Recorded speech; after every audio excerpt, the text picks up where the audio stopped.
प्रतिभाशाली, अपने अपने क्षेत्र में भी जो प्रतिभा रखते हैं, ऐसे व्यक्तित्व यहाँ पर मौजूद हैं। और इस कार्यक्रम की आप सभी ये योजनाएं और सभी कुछ देख रहे हैं।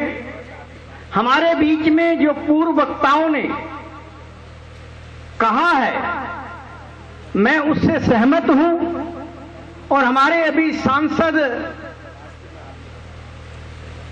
जो हमें गर्व भी होता है, लोकसभा में भी अपना एक प्रतिनिधित्व जब करते हैं, और बहुत अच्छी बात की उन्होंने कि हमने इसे सेव, अपनी इंडिया को, भारतवर्ष को भी सेव रखना है। जो नकारात्मक सारा फैलाव, झूठ फैलाया जा रहा है, सकारात्मकता की ओर हमने ध्यान देना है, उसको ही हमने आगे लाना है, सत्य को ही हमने आगे लाना है।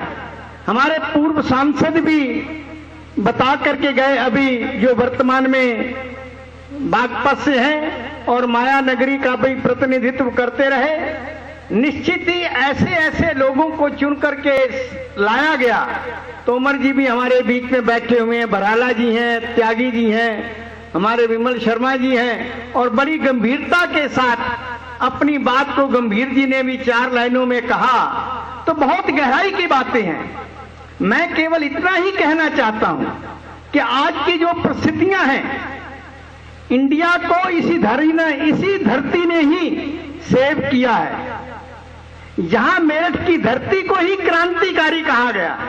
क्रांति तो यहीं से प्रारंभ हुई थी, और जब इतनी विकृतियां थी इस पूरे भारतवर्ष में, और कोई आगे आए तो वो मेरठ की धरती से निकले थे। और आज भी मैं समझता हूं, चाहे ये पश्चिमी उत्तर प्रदेश का क्षेत्र हो, चाहे उत्तराखंड हो जो इसके साथ लगता है, यहां से अगर ये क्रांतिकारी एक पत्रकार हमारे बीच में से निकलता है, तो मैं समझता हूं कि निश्चित ही वो सब चीजों का संरक्षण करते हुए, अपनी संस्कृति का संवर्धन भी करते हुए आगे बढ़ेंगे। ऐसी मेरी मंगल कामनाएं हैं, और होना भी यही चाहिए। अपनी संस्कृति हो, अपने संस्कार हो, जो भी हमारे रीति रिवाज हो, हम उनका संरक्षण भी करें और उनका संवर्धन भी करें। ये अपने सत्यता को सामने ला करके हम कर सकते हैं, सकारात्मकता के साथ कर सकते हैं। और जिस प्रकार से यहां से क्रांति निकली और इंडिया को सारा नकारात्मक जो भी भाव फैला हुआ था, भ्रांतियां थी, उसको दूर किया।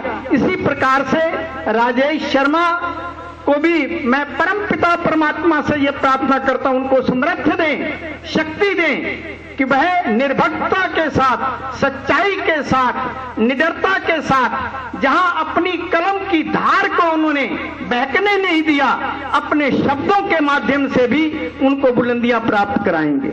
ये कोई जरूरी नहीं है कि हम अपनी आवाज को ऊंचा करें, हमारे शब्दों में वो ऊंचाई होनी चाहिए, हमारे शब्दों में वो ताकत होनी चाहिए कि जो अंतस की गहराई तक हमारे पूरे प्रवेश के ऊपर वो प्रभाव डाल करके, अगर हम कहीं कुरीतियों में हैं, अगर हम कहीं समाज से इधर उधर जा रहे हैं, तो हमारे को वो सही दिशा मिल सके। उस दिशा की ओर आने की आवश्यकता है। मैं स्वयं भी, हमने कभी अपना प्रचार प्रसार वैसे कहते नहीं है, आप देखते हैं अपने नंगली दरबार में ना कोई होर्डिंग ना कुछ, और फिर भी लाखों की भीड़ होती है, जो लोग जाते हैं देखते हैं। मैं खुद भी आज 48 वर्ष हो गए हैं पत्रकारिता के साथ, अपनी आध्यात्मिक जगत की पत्रिका, मासिक पत्रिका के साथ मैं अभी भी जुड़ा हुआ हूं।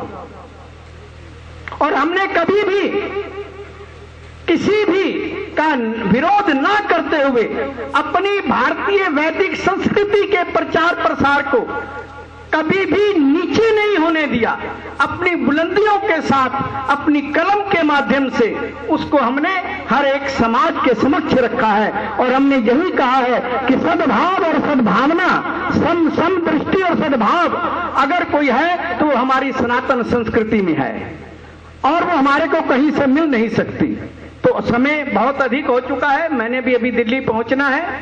तो मैं इस अवसर पर हम कहना चाहें, बहुत कुछ कह सकते हैं। ये अपनी ईमानदारी के साथ, निर्भीकता के साथ, अपनी इस पत्रकारिता के माध्यम से जो सेव इंडिया न्यूज समूह है, इसको और उत्तरोत्तर तरक्की की ओर ले जाएं। मैं जब यहाँ पर सुन रहा था कि ये एक ऐसा गुलदस्ता बना हुआ है, यहाँ पर ये ऐसा गुलदस्ता है कि जहाँ पर सभी दल हैं और दल के साथ साथ सभी का बल भी है। अभी आप कह रहे थे कि सांसद जी विमल शर्मा जी से भी कि वो बैंक के भी आने वाले हैं। अगर कहीं ये सच्चाई की कलम या आवाज रुकती है या उसको कहीं किन्हीं परिस्थितियों में बैठना पड़ता है तो उसके पीछे उस धन का अभाव भी होता है, क्योंकि जो सच्चाई कहने वाले होते हैं उसके साथ हर तरीके से जुड़ने वाले लोग भी बहुत कम होते हैं। मैंने इन सब चीजों को देखा हुआ है, परखा हुआ है। 48 साल से मैं भी इसी समाज के साथ बहुत जुड़ा रहा। दिल्ली में चाहे जितने भी प्रिंट मीडिया हो, चाहे जनसत्ता हो, नव भारत टाइम्स हो, मिलाप हो, प्रताप हो, हिंदुस्तान हो, वीर अर्जुन हो, कोई ऐसा नहीं जहां पर हमारे लेख प्रकाशित ना होते रहे हों और हो रहे हैं। तो मैं इन चीजों को भली भांति समझता हूं। जहां पर अनेक इतना दल बैठा हुआ है, ये आप समझे कि ये सारा का सारा बल भी आपको मिल रहा है। इनसे आपको हर तरीके का बल मिले और परम पिता परमात्मा के चरणों में पुनः यही प्रार्थना कि वो आपको समर्थ दें, शक्ति दें कि अपनी सत्यता के साथ, निर्भीकता के साथ, निडरता के साथ आप अपनी आवाज को बुलंद करते हुए और हर क्षेत्र की आवाज को लेकर के, न्याय का हो, जो गरीब से गरीब जुड़ा हुआ व्यक्ति है उसकी आवाज को भी आप बुलंद करते रहें और अपने समाज में एक अपनी अलग पहचान बनाएं। इन्हीं के साथ अनंत हृदय की गहराइयों के साथ इनको शुभकामनाएं देते हुए अपनी वाणी को विराम।